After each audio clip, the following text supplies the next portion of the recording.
whenever I could tell Winnie any problem of mine, it could get solved. I reached a time whereby I thought that whenever I could tell Winnie could say that Lord this, it could be done. I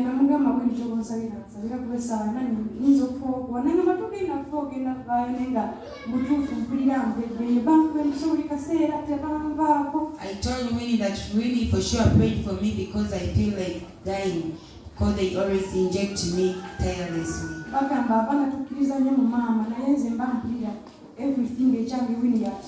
They always say that we always have trust in our mummies, but for me, I have trust in Winnie.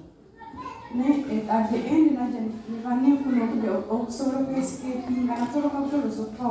but I was able to escape from that hospital.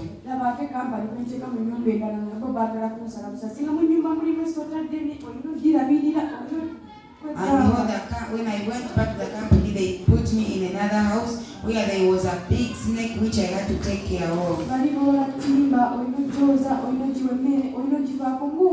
You could even take care of the python whereby you have to make it eat and feed it well.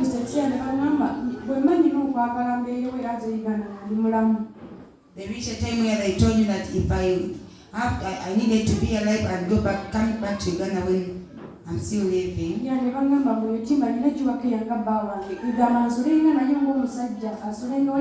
that I have to take care of that python as my husband. I have to sleep with him.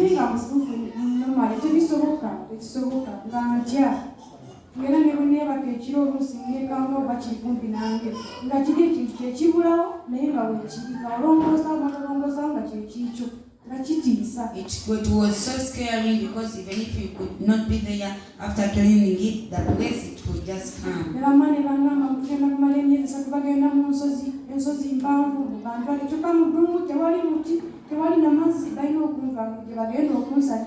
They told me that we are going to spend 3 months on the mountain where there are no trees there. The place was so scary that I was going to be slaughtered from there.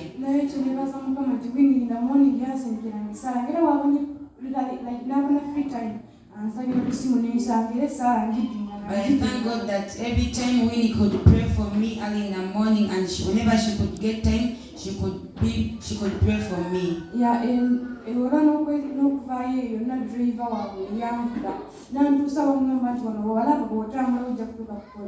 and it's their own driver who drove me from that place and directed me that if you move in such a way you are going to reach the place. I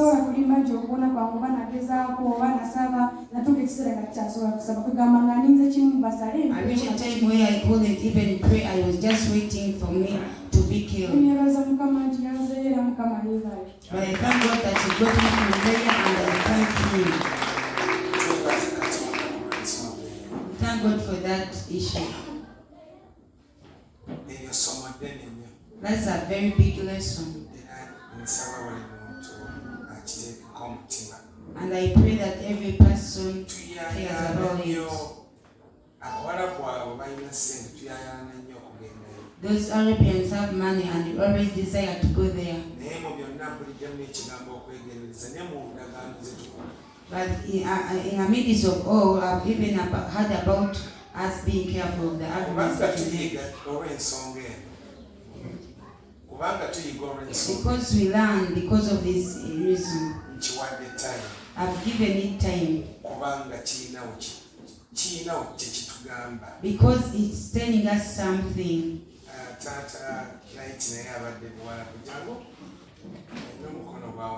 Even Tata like to have been in Arabian.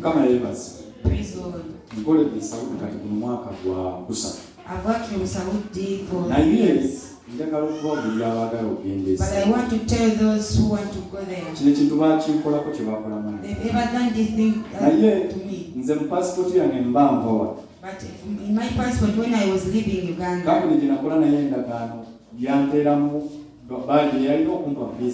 the company which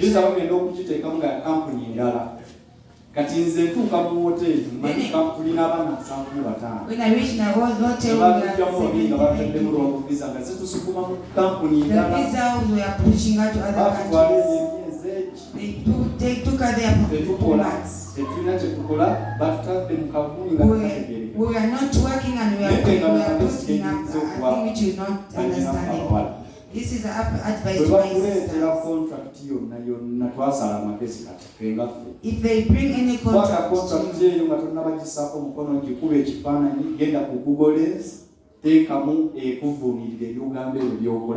if they give you that contract, just give it a bill and go to Google it. They will translate for you.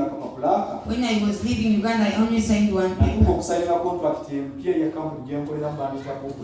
When I reached the time of contract, signing a contract with another company, they brought a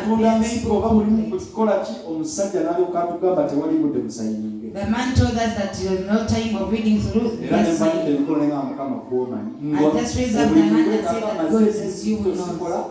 I had spent 2 months minus 1 year and I just